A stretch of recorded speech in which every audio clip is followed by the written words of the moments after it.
खरीप हंगामासाठी बियाणे व खतांचा सुरळीत पुरवठा करण्याचे जिल्हाधिकाऱ्यांचे आदेश. लिंकिंग आढळल्यास अत्यावश्यक वस्तू अधिनियमांतर्गत गुन्हे दाखल होणार. डीएपी तुटवड्याच्या पार्श्वभूमीवर पर्यायी खत वापरावर भर. कोल्हापूर इथं जिल्हास्तरीय कृषी निविष्ठा संनियंत्रण समितीची बैठक जिल्हाधिकारी डॉक्टर विजय राठोड यांच्या अध्यक्षतेखाली पार पडली. खरीप हंगाम 2026च्या पार्श्वभूमीवर जिल्ह्यातील खतं, बियाणं आणि कीटकनाशकं यांचा पुरवठा, उपलब्धता, दर्जा नियंत्रण आणि नियोजन याचा सविस्तर आढावा यावेळी घेण्यात आला.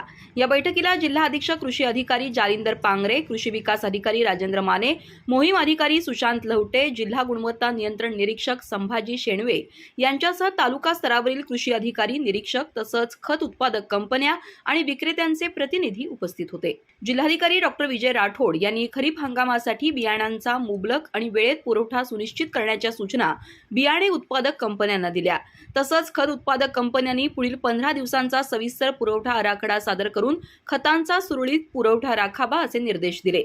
खत विक्रीमध्ये कोणत्याही प्रकारचे लिंकिंग आढळल्यास संबंधितांविरुद्ध अत्यावश्यक वस्तू अधिनियम 1955 अंतर्गत गुन्हे दाखल करण्यात येतील असा इशारा त्यांनी दिला. किरकोळ विक्रेत्यांकडून अनियमितता आढळल्यास खत नियंत्रण आदेश 1985 अंतर्गत कठोर कारवाई करण्यात येणार असल्याचंही स्पष्ट केलं. डीएपी खताच्या संभाव्य तुटवड्याच्या पार्श्वभूमीवर शेतकऱ्यांना 20-20-013 तसंच टीएसपी या पर्यायी खतांचा वापर करण्याबाबत मार्गदर्शन आणि जनजागृती करण्यावर भर देण्यात आला.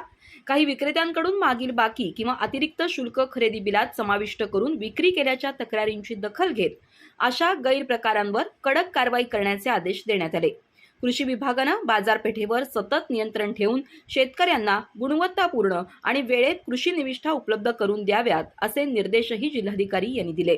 यासोबतच युरिया आणि डीएपी खतांचा संरक्षित साठा वेळेत 100% पूर्ण करण्याचे आदेश देण्यात आले. प्राप्त होणाऱ्या रेकमधून खत उपलब्ध करून देण्यासाठी सर्व खत उत्पादक कंपन्यांनी सहकार्य करावं अशा सूचनाही यावेळी करण्यात आल्या. अधिक माहिती आणि ताज्या घडामोडींसाठी आजच आमचे चॅनल सबस्क्राईब करा.